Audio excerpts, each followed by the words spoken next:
আসসালামু আলাইকুম। রাজধানীতে নতুন বিশদ অঞ্চল পরিকল্পনা বা ড্যাব সংশোধনের মাধ্যমে বিভিন্ন এলাকার ভবনের উচ্চতা বাড়ানোর সিদ্ধান্ত চূড়ান্ত করেছে ড্যাব রিভিউ সংক্রান্ত উপদেষ্টা কমিটি। তাতে রাজধানীর অভিজাত এলাকার সাথে কিছুটা নিম্নমানের এলাকার যে বৈষম্য ছিল তা কিছুটা নিরসন হবে। সংশোধিত ড্যাবে আগে রাজধানীকে ২৭৫টি জনঘনত্ব ব্লকে ভাগ করা হয়েছিল। এখন সেটিকে কমিয়ে ৬৮টি ব্লকে ভাগ করা হবে। এখানে সবথেকে বেশি উল্লেখযোগ্য হচ্ছে ২০ ফুট বা তার অধিক প্রশস্তের প্লটের পাশে আবাসিক ভবনের ফ্লোর এরিয়া রেশিও উল্লেখযোগ্যভাবে বাড়ছে। আর ২০ ফুট সড়কের পাশের ভবনের আয়তনের পাশাপাশি ফ্ল্যাটের সংখ্যাটিও বাড়ছে। এছাড়াও আগে ভবনের নকশা অনুমোদনের আগে ফি জমা দিতে হতো। এখন ভবনের নকশা অনুমোদনের সুপারিশের পর ফি জমা দিতে হবে।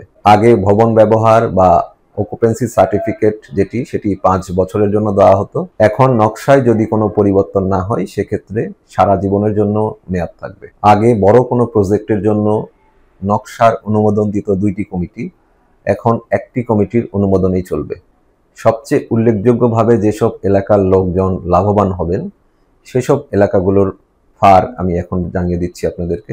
করাইলে আগে ফার ছিল 0, সেখান থেকে 2 করা হয়েছে। মিরপুরে ২.৮ থেকে ৩.৪ করা হয়েছে। দক্ষিণখানে ২ থেকে ৩.১ করা হয়েছে। শেওড়াপাড়ায় ২ থেকে ৩ করা হয়েছে। মহাখালীতে ২.২ থেকে ৩.৩ করা হয়েছে।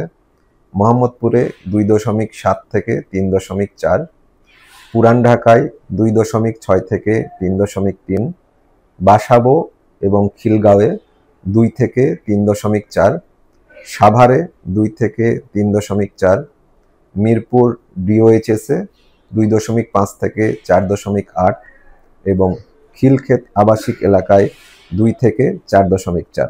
তবে যেসব এলাকার রাস্তা ৬ থেকে ৮ ফুট চওড়া তাদের জন্য দুঃসংবাদ, তাদের ফার 1.5 থেকে কমিয়ে 1.25 করা হয়েছে এবং ৮ থেকে ১২ ফুট, ১২ থেকে ১৬ ফুট এবং ১৬ থেকে ২০ ফুটের কম প্রশস্তের ফার আগে যা ছিল তাই থাকবে। তবে ২০ ফুট প্রশস্তের সড়কের পাশের প্লটটি সবচেয়ে বেশি সুবিধা পাবে।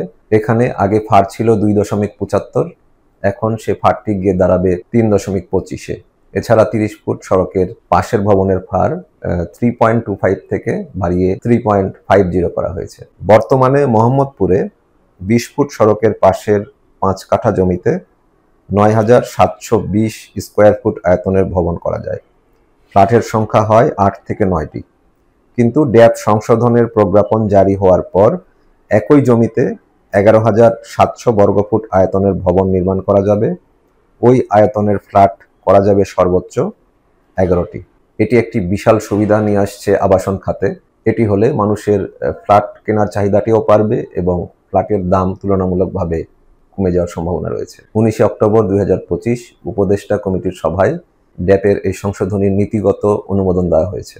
এই দিনেই ঢাকা ইমারত নির্মাণ বিধিমালা ২০২৫-এরও অনুমোদন দেওয়া হয়েছে।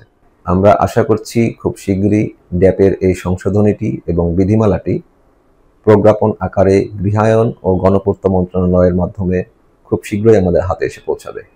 এটি হাতে এসে পৌঁছানো মাত্র আরও বিস্তারিত আমরা আপনাকে জানিয়ে দেব। সেই পর্যন্ত সবাই ভালো থাকুন। আল্লাহ হাফেজ।